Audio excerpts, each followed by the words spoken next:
Jamie Jones-Buchanan, also known as JJB, welcome to Dive Beyond Sport. Thank you very much for joining us. My pleasure. Thanks for having me.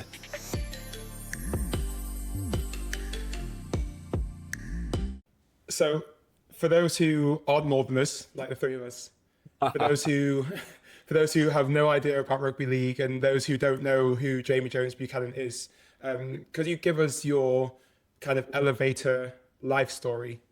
Yeah, I certainly can. Thanks for having me. Elevator life story, so origin story. I was born and bred in a little town called Bromley in West Leeds. It was a place where I come to understand that I was going to live my life on the vehicle of sport. I always talk about being born on 1st of August, which is Yorkshire Day. And it's advantageous because I'm a Yorkshireman, right? Drink copious amounts of Yorkshire tea, try not to spend too much money, say things like A up and wear flat caps. But it also means that I'm the youngest in the school year as well. And what you find, certainly in gladiatorial sports like rugby league, is that I think about 13% of professional players end up being born in June, July, August. So whether it be luck, providence, or genetics, I'm not sure. I prefer to think providence, that God had influence in it. I've got a deep faith. I ended up playing rugby league as a kid. It was a great way to make friends and get back at my enemies on an occasion. I played for a community club called Stanningley, progressed through the ranks, played a little bit of rep stuff for Yorkshire and Leeds, and then got signed when I was 15. Grew up supporting Leeds Rugby League, as they were known then, the Loiners, at AMT Headingley Stadium, where Yorkshire cricket plays well on the other side of the stand, the north stand. Played 421 games after making my debut in 1999 with a generation of players that are now referred to as the Golden Generation, in a period we call the Golden Decade. And in that time, and I'm not boasting, I think we had a very benevolent group of players, but we won more trophies in that period than the club had won in its 125-year history, which is pretty cool. And I attribute it to, I don't know if you can see these two guys here. So that's Kevin Sinfield and Jamie Peacock embracing. Legends. Yeah, they're basically the captain and the Great Britain captain and the best leaders I've ever met or read about in my life. Immense human beings. So we had a lovely cohort and a wonderful team. Well, that was a long elevator journey, but an unbelievable little introduction, and that sets the scene for an amazing conversation. Because, I mean, you said it. You played. Repeat it again. How many games? 421. 421 games for Leeds Rhinos, part of the Golden Generation, and you weren't boasting. You were just simply stating facts. You know, you stated facts. You guys won a lot of trophies, and it was remarkable to watch. It was. I'm wearing the Leeds Rhinos shirt. It was a very proud feeling to be from Leeds, to see Leeds succeed in such a way, in such a sport. And I've been just massively appreciative of people like yourself, people like Kevin Sinfield, people like Jamie Peacock, Rob Burrow, all those legends of Leeds Rhinos, because really put Leeds on the map, which is fantastic.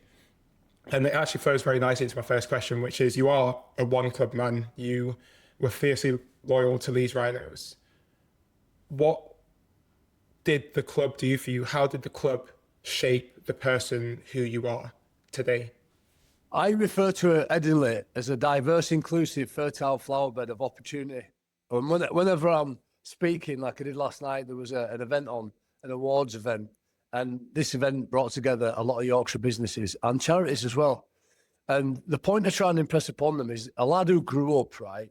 And when you look at all the statistics, in terms of sport and inclusion, maybe wrong-coloured skin, born in a deprived postcode, interesting family dynamics. My dad left when I was quite young and had a lot of other children. And the time of year that I was born, all them would point to me not amounting to an awful lot in life. But I always use the Desmond Tutu quote, where Desmond Tutu says, instead of pulling people out of the river, why don't we look upstream and see where they're falling in? And I always say that the Leeds Rhinos and the environment that you talk about there is what stopped me from falling in. It gave me an opportunity. The first thing it did was inspire me. So I come up here and watch my heroes, and I've seen this physical expression, their ability to play rugby league in a rough and tumble game, something I really enjoyed and resonated with. And then when I signed for Leeds, it gave me every opportunity to be the best version of myself. And being surrounded with a load of champions in a great culture, selfless, as I said before, benevolent, altruistic, and high performing, just set the boundaries so high that every day you had to work hard. You had to think about what you put in your mouth, what you drank. And you guys will know this as well as anybody, that those little marginal gains make a huge difference. And Kevin Sinfield was a guy that was immaculate. So if you didn't adhere to that and try your best, then you found yourself on the outside of that fence. But the thing that's important about Kev is if he could see that he was willing to go that extra mile and try, he'd always help you. He'd be there to pick you up, and he'd be there to carry you. And I could talk a lot about metaphorical symbols that remind me of that. Once when we played in the Challenge Cup final, I was injured. I'd torn my quad in semi, and Kev insisted that I went up and lifted the trophy when they won in my suit. Like John Terry, I felt a bit of a clown at first, but symbolically you go, no, this is amazing. And I did that. And that's Kev's idea and way of saying, look, you're still a part of who we are, even though you didn't play. And then you can't see it right now. I'll just spin the camera around. Outside of that dark window is the stadium. And out there, the most important sporting event I've ever seen is probably the Rugby Leeds Marathon. And it's the iconic photograph of Kev carrying Rob over the line. And that's just symbolic of the culture that we had in the side. Looked after each other, cared, and had a lot of success because of it. So to answer your question, it gave me everything. I mean, there's something that you mentioned there that when I was reading a bit more about you, Jamie, that I really wanted to ask about. So I'm just going to ask about it straight away because I just really want to hear more about this. And that moment that you said that when you were injured from your knee injury and you couldn't play in the final and then they won and then... And what I didn't realise was, it was Kevin Sinfield's idea to invite you onto the pitch, as he said, in your suit so that you could lift the trophy with them. A couple of things. Number one, I mean, because you've mentioned his name a few times already, clearly the impact is clearly enormous, and you start to understand with stories like that. But also, I think just, the impact that would have had on you as a leader moving forward, and also what that meant for you. Could you just talk about that moment a bit more? Because it was so amazing when I read about that. Yeah, I think I heard a quote last year that sums it up, that said, nobody cares how much you know until they know how much you care, right? And Kev was not the type of caring person that was fluffy. And there's this idea that you can be nice or you can be kind. And being nice is telling people what they want to hear and fluffing things over, but being kind sometimes hurts. So you've got to be honest with people. You've got to be truthful. And Kev was a kind human being in that he was one of the most ruthless people that I know as well. And by ruthless, I mean he adhered to some high standards and stringent values, right? And whenever anybody stepped outside of those values, and there were team values that we'd all agreed on, he'd pull you up, and it didn't matter whether you'd been his best mate for 5 minutes or I've known him since he was 2-year-old. He treated everybody the same. He had absolutely quality in that. And what Kev was able to do is live those values out every day. So the underpinning value for him was care. And I break it down whenever I speak now in rooms. I use the word care as an acronym for courage. So having courage, getting out of your comfort zone. Rob Burrow's the image of that from for time. I won't go into it right now, but for a tiny guy that played the game he did, courageous on the field, and then to live with MND publicly, massively courageous, and he's shifted the dial and changed the way that people are looked after. Altruism is the A, or affection, and altruism in addiction is the selfless concern for the well-being of others. And if you think when people are willing to do things for you and make sacrifices for you, that reciprocates exponentially, so people do that back again, and it becomes an echo chamber of kindness and hope and support. The R stands for resilience. You guys will know it. Turning up at the start line. For me, when Kev runs the marathon, the fundraisers, he always turned up, and he had a team full of players that, regardless of how hard a game was going to be, or a carry or a moment, always turn up and try. And then enjoyment. One of Kev's number one rules is that we've got to have fun, we've got to enjoy it, and we've got to laugh in the face of adversity. And when you care for each other, good things happen. It's just as simple as that. Well, couldn't agree more. That was something I really liked with diving, actually, was one of the things I appreciated most about the sport was it's a high stress sport, very high stress, obviously it's scary, it's dangerous, in a different way to rugby league, of course. But one thing I always appreciated was it was always a laugh. And I wonder if it was because it was like high stakes that it attracted the kind of people that were able to have a laugh with it almost. I don't know if that's something that you almost feel a sense of that with league as well, or? Yeah, I think the parts of your brain that experience pain and laughter, or love and hate, I think they're very similar. And laughter, a little bit like shared pain or shared adversity, bonds people. I think it galvanizes you. There's a lot of biblical quotes, one of which I think Proverbs 17 says, "The crucible is for silver, the furnace for gold, but the Lord tests the hearts." And it's this idea that when you're all collectively on a joint mission, or part of a team, part of a group representing a country, and you're working hard together, you understand and empathize in each other's discomfort. And because you're there in it and you're sharing it, being able to laugh together or cry together, it just bonds you in a way that creates like an emotional synchronicity. And it was interesting, my teammates, whether it be Danny Maguire, Rob, Kev, JP with degree, I can look at them and see their body language and understand how they're feeling, what they're thinking, what the next move's going to be. And that's advantageous on a pitch, especially when you're extremely fatigued or going through a moment of anxiety. And that is the difference between winning and losing. So you're right, being able to laugh and share emotion, let's categorize it as emotion, I think bonds human beings together, not just for a moment, but as far as I experience it at 44, for life. I'll be honest, I'm really struggling here because as a podcast host, I'm supposed to be actively listening and thinking about, what I want to touch on and then ask. But everything that you're saying, I'm literally hanging on every word, and each word is making me think in different ways. And I'm struggling to figure out what to ask next, because it's making like the whole CARE acronym, all that. It's so meaningful and so valuable, and it's brilliant. But I did manage to think of my next question, which is the good news. I was going to say, I can take over, Yona, if you like. I just need to sit back and just take one. What I find really interesting so far is that not once yet have you mentioned the coach. You've only spoken about Kev and the other boys as the leaders and how they set the standards, set the culture. We are in a sport where it's very important for us to have a good, positive, close relationship with the coach, very direct, because it is very much dive feedback, and we've got to trust exactly what they're saying to build our own confidence. Yes, there's other people in our training environment, and it is a bit of a team thing because we are working together or working towards similar goals. So you do feed off other people.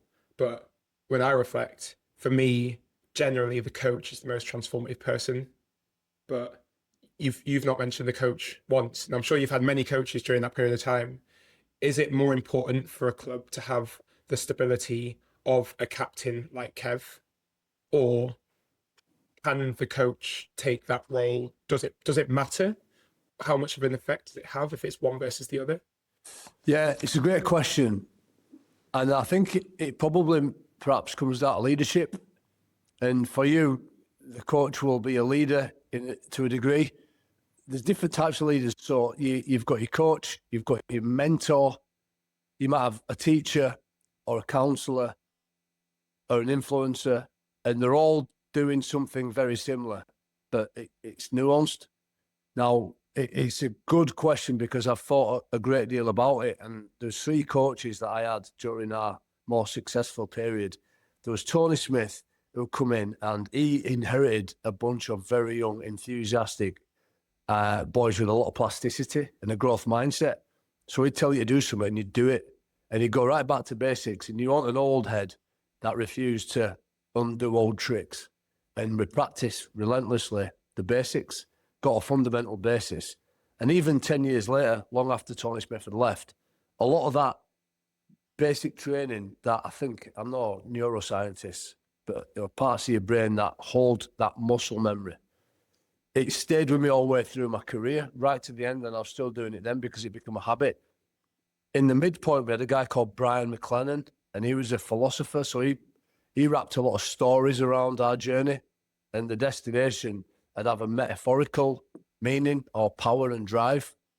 And then our last one was a former Royal Marine, so he's very regimented and talked a lot about that. Again, I mentioned the word synchronicity. If you imagine a military context where soldiers have to work together, they have to communicate and give instant bits of feedback.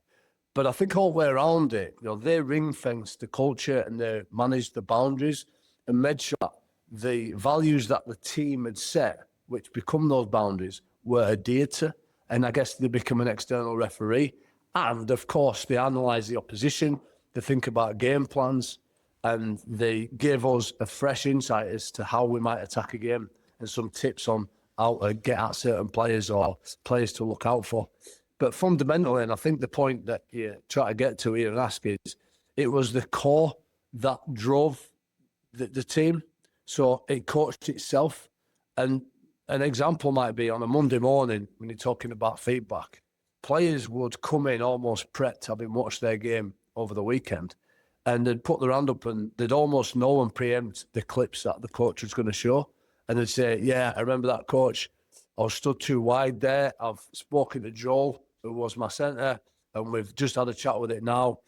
We're going to remedy it this week in training. We're going to have a bit more dialogue and talk and nominate a little bit better, try and get some feedback from our inside. And these are the drills we're going to do. And when we play against St Helens next week, and we're against this player, we're going to make sure that we've got it right because he's good at that. And the players almost coached themselves and got it right 80% of the time. And another player might say, yeah, do you know what? I could have been better as well. If I do my job a little bit different, it'll help you do yours. And the coach is just there as a mediator, really, and the guy that helps with the discipline. So I don't think coaches had the acute direct influence that they did, perhaps, if I understand you right, in your world, but they certainly facilitated the totality of that environment. Is that normal, do you think? For the, like, as you said, Jamie, the core to be so on it and driven and supportive of each other and driving each other. Is that normal? Or do you think you had, I mean, obviously you're one of the most successful teams and the most successful team for Leeds, the golden era and so on. So that suggests that things might have been different. But what's your opinion on that? Yeah, again, a good one, because I don't know what normal is outside of my context. It's the only club I've ever played at, so that was normal for me. Yeah. And when I look back and I ask the question of other people, I think we had something quite special. There's other books that I've read. The one about the Chicago Bulls.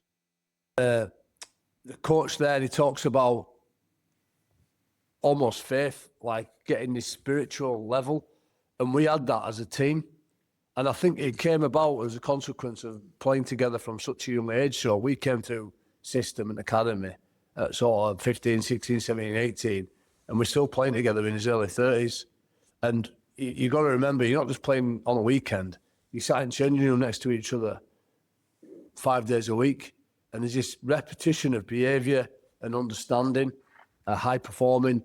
And that just builds a team like, it's just amazing, mate. It's an amazing, and it's like love. It just connects.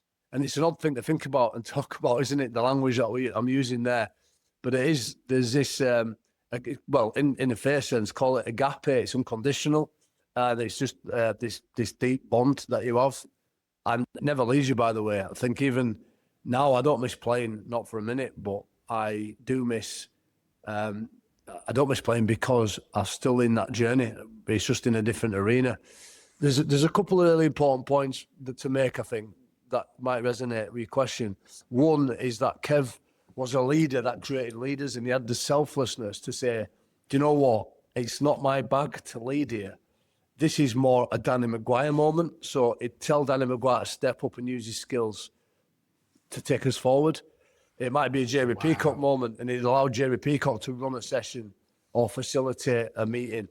And Kev was the type of bloke that knew if you kept everybody in that group feeling like they were valued and stressing them out in an environment where they felt empowered to grow, in the understanding that if they were falling or retracting, they had the support there to keep going, then good things would happen. And that's why, mate, I've never met anybody like him. I mean, that's the best kind of leader, someone that can inspire others to lead and to have the confidence to be able to actually step up in moments when, otherwise they might not have even been given the opportunity. Yeah. But it kind of all makes me think, why did you decide that your identity didn't lie in coaching, to develop young boys in the same way that you've been developed, or is it that in a different role you see yourself as being able to help even more people potentially? Coaching. When I retired in September 2019, I started coaching and I loved it. I actually started coaching when I was about 16. I went back to my community club and I coached the 16s, 18s, and I did it for years. Players like Stevie Ward, Brad Singleton, coached them when they come through the system. And it was great and a good thing to do, and I enjoyed it. I love giving back and paying forward. But when I retired fully, I realised that I just love human beings in an anthropological sense. And it's a lot more than what goes on the grass.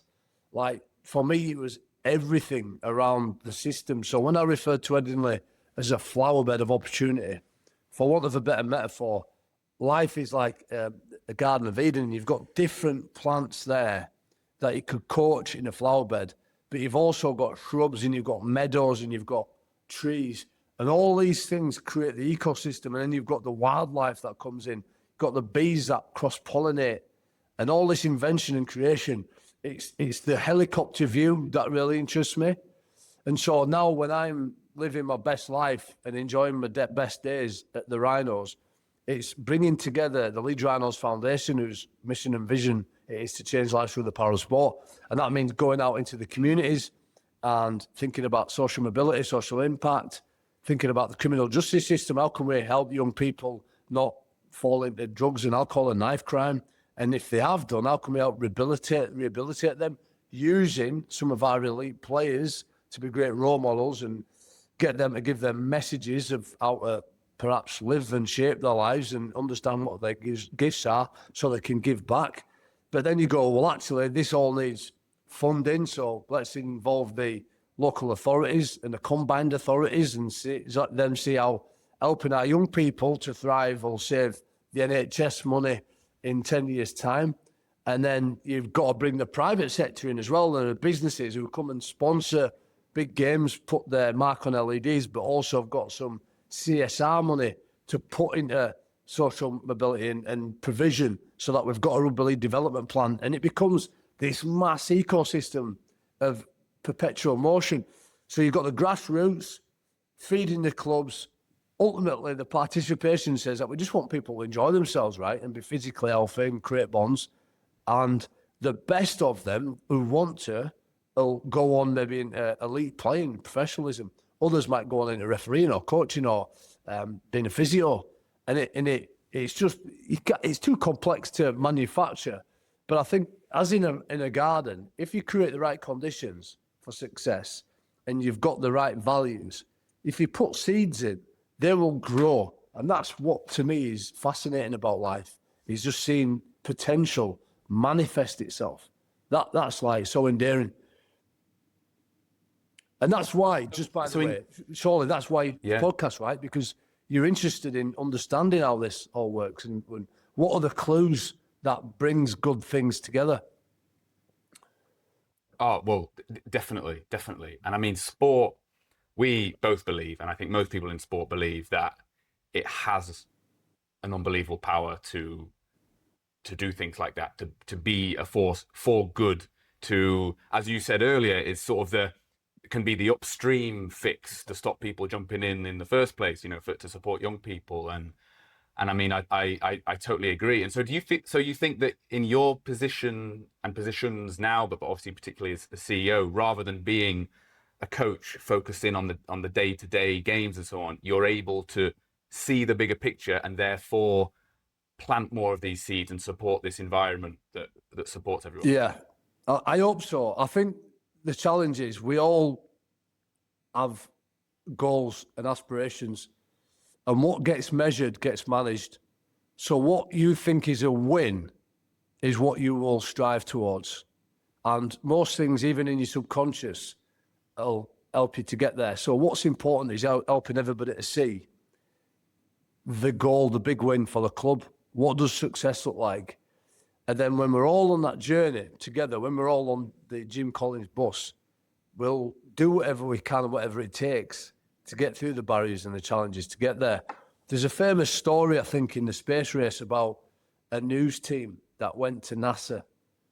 And when they got there, they tried to interview a janitor, sweeping up and just cleaning up and milling around. And they said, so what do you do? And he said, I put men on the moon. And they said, what do you mean? He said, well, I do my job and I clean up and I make sure the facility's in a great condition so the scientists can come and do their job and then the engineers can do theirs. And we all play our part.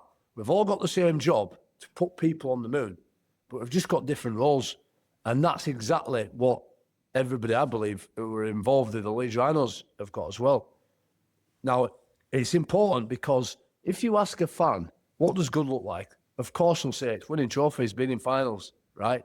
And I get that. I've got 8 of them at home, 8 grand final rings. So I know what it means to win. If you ask a player, what's a win look like? Well, it's playing well, playing my role so I can get a win. But then when you see some of the community coaches, what does good look like? It's, well, I need them players to get a win, but I also need them to win in the right ways so that when I see little Sarah and little Billy and I ask them about the game, they see the professional behaviours. And when things haven't gone right, then they don't see this petulant, ill-disciplined behaviour because then they'll replicate that. So that's what good looks like to them. And everybody's got a bit of a different win, but when you understand that in the whole system, it creates a flourishing flower bed, it flourishes and we all benefit, then so that to me is what utopia is. That's like heaven, isn't it? Wow. I mean, do you think that's a really interesting one? Because I think we obviously talk about the good of sport, but also I think the other side of it, and we've spoken about this on some episodes recently with other guests about sport being too results focused. So you're not seeing the bigger picture. You're not necessarily thinking about the community or what's really good necessarily for me and my happiness and being content. You're thinking, oh, well, okay, next trophy is this, and then I qualify for that, and then I win this, and then I've completed life. You know, it can funnel you into that mindset. And do you agree that that's maybe risk is too strong, but a slight risk to do with sport? And do you try and shape athletes differently, or? Yeah, so the question I would ask is, what are you playing sport for? What are you doing it for? So one of the mistakes a lot of my colleagues and friends and contemporaries make when they retire is they go to the gym and they behave in exactly the same way as they did when they were 25, right? They lift as heavy weight as they can. They get on treadmill, they put it on highest level they can get. They row until they're spewing up at side of the rowing machine. And they think, well, I'm doing all this, but I don't get a win at end of week, so what am I doing it for?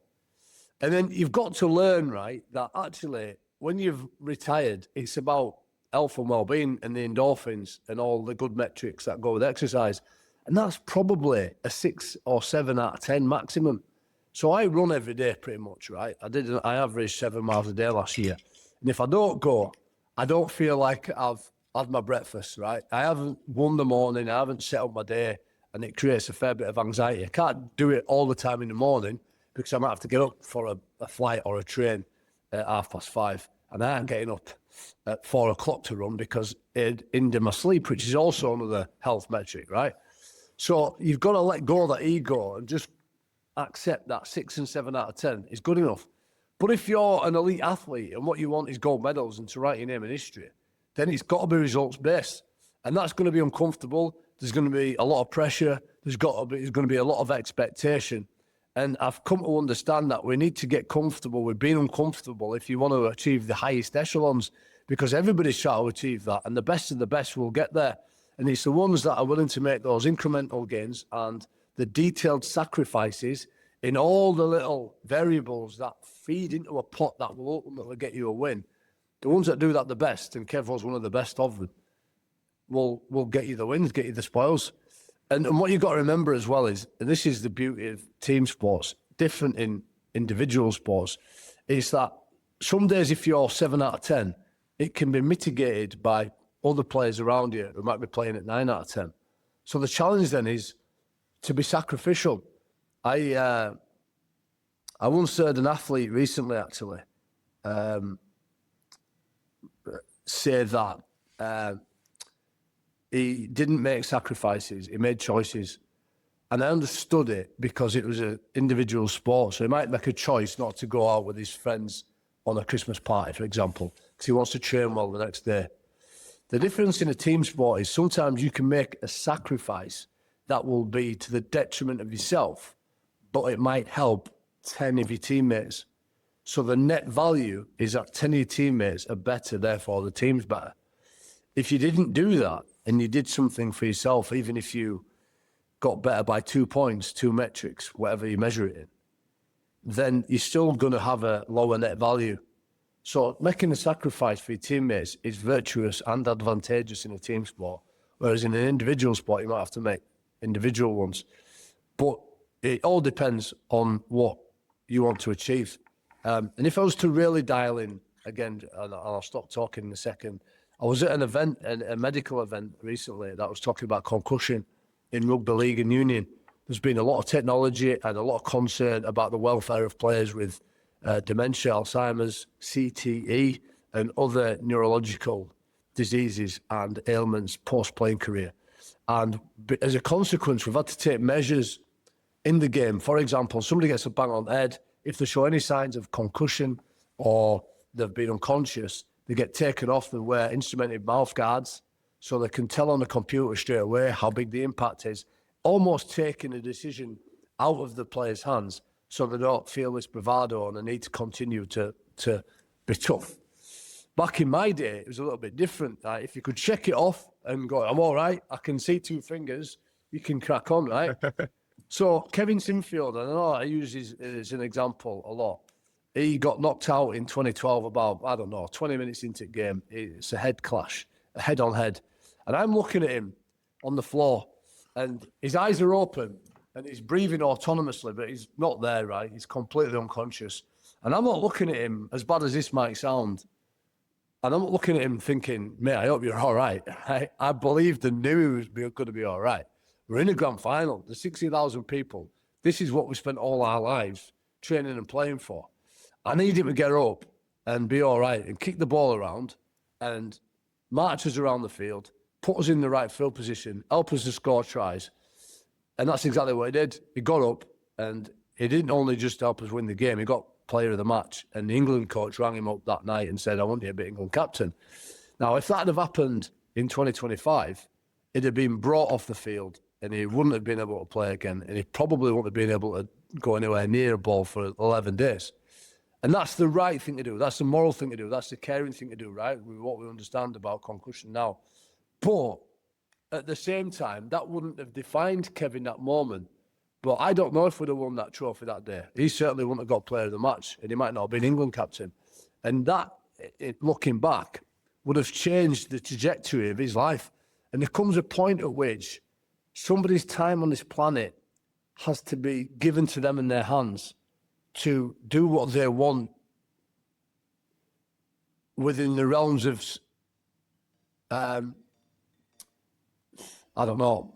moral virtue. Because if they're not allowed, then we don't progress, they don't inspire.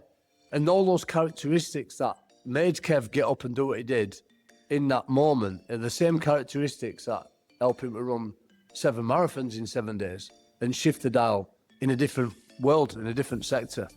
So we've just got to be careful, I think, in where we've put the boundaries and accept that it's got to be contextual to what people want to get out of life and sport.